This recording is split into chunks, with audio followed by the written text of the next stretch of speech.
মানুষের সামনে, মিডিয়ার সামনে তুলে ধরতে যেভাবে সক্ষম হয়েছি, তার পিছনে যাদের কৃতিত্ব ছিল, আজকে তাদের কথা স্মরণ না করলেই নয়। ওই আওয়ামী লীগ তাদের যাদের জুলুম নির্যাতনে 17টি বছর এই বাংলার জমিনে 16 কোটি মানুষ একটি কারাগারের মধ্যে আবদ্ধ ছিল, সেই কারাগারের জিঞ্জির থেকে 5ই আগস্টে ছাত্র গণ-অভ্যুত্থানের মধ্য দিয়ে আওয়ামী লীগ তার সেই যে মুরব্বী ছিল কাল নাগিনী শেখ হাসিনা, যদিও আমাদের মাঝ থেকে পালিয়ে গিয়েছে, কিন্তু আমরা আজকে দুঃখের বিষয় 3 মাস পরে এসে আমাদেরকে বিভিন্ন ধরনের ভোগান্তির শিকার হতে হয়েছে।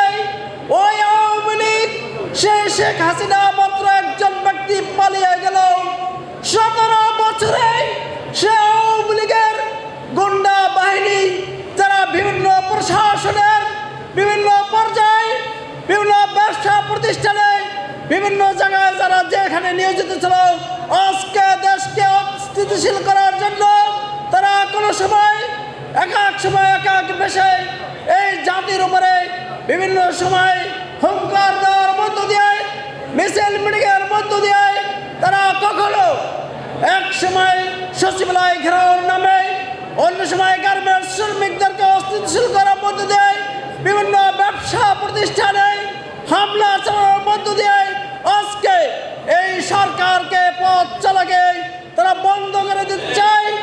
আমরা হুঁশিয়ার করে বলে দিতে চাই, আওয়ামী লীগ গুন্ডা বাহিনীদেরকে যদি এখনো তাদের সেই আস্ফলন দেখানো হয়, তাহলে তাদেরকে গ্রেপ্তার করার মধ্য দিয়ে দ্রুত আইন শৃঙ্খলা রক্ষা বাহিনী তাদেরকে আইনের আশ্রয় নেই, তাদেরকে দ্রুত বিচারের সম্মুখীন করতে হবে। না হয় আগামী দিনে আমাদের পথ চলাকে আরো সংকুচিত করে রেখে তারা দেশকে অস্থিতিশীল করতে পারে। এজন্য আমি এই প্রোগ্রামের মধ্য দিয়ে উদাত্ত আহ্বান জানাচ্ছি, দ্রুত আওয়ামী লীগ সন্ত্রাসীদেরকে গ্রেপ্তার করার মধ্য দিয়ে দেশকে একটি শান্তি সৃষ্টির মধ্য দিয়ে আমরা সুন্দরভাবে এই সরকারের সবাই সহযোগিতা করার মধ্য দিয়ে আমরা একটি সুন্দর ভবিষ্যৎ বিনির্মাণ করব।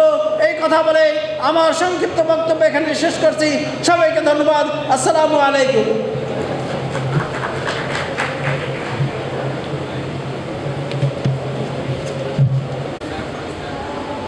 আমরা জানি যে অভ্যুত্থানের পরে একটা অন্তর্বর্তীকালীন সরকার প্রতিষ্ঠা হয়েছিল এবং সাধারণত অন্তর্বর্তীকালীন সরকারের একটা মূল এজেন্ডা থাকে একটা সংক্ষিপ্ত সময়ের জন্য, এবং তাদের এই সময়ের মধ্যে তাদের কাজও অনেক বেশি থাকে। আমরা এই সরকার 3 মাস পেরিয়েছি।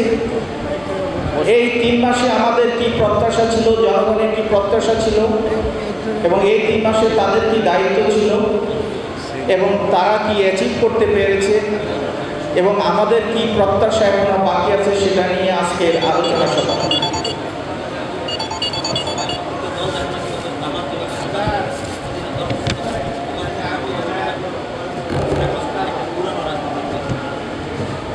আমাদের এখানে জাতীয়তাবাদী সমন্বয় জোটের নেতৃবৃন্দ আছেন, আমাদের এখানে উপস্থিত আছেন ডেমোক্রেটিক লীগের সাধারণ সম্পাদক খোকন চন্দ্র দাস,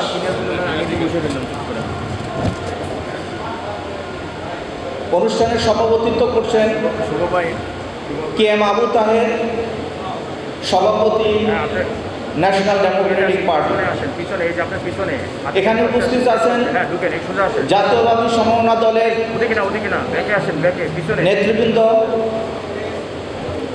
শীর্ষ নেতৃবৃন্দ এবং ন্যাশনাল ডেমোক্রেটিক পার্টির নেতৃবৃন্দ। সবাইকে আজকে এই অনুষ্ঠানে উপস্থিত থাকার জন্য ধন্যবাদ জানাচ্ছি।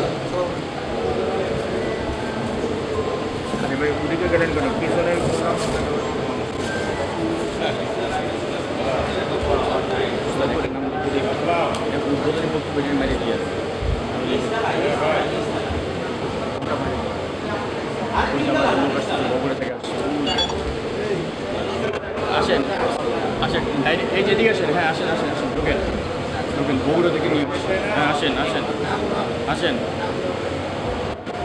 أعوذ بالله من الشيطان الرجيم بسم الله الرحمن الرحيم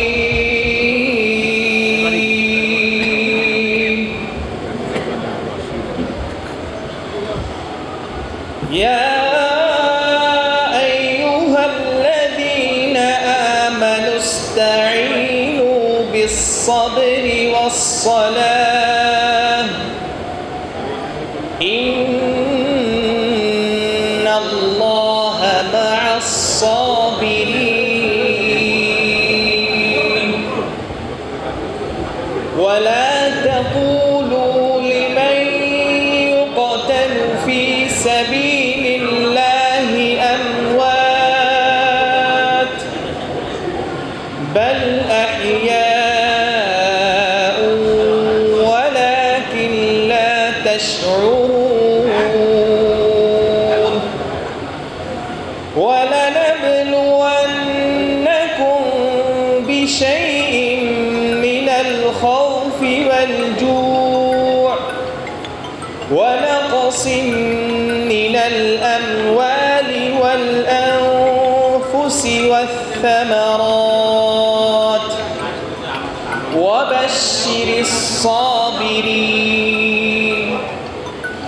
الذين إذا أصابتهم مصيبة قالوا إنا لله وإنا إليه راجعون صدق الله المولانا العظيم. السلام عليكم ورحمة الله وبركاته.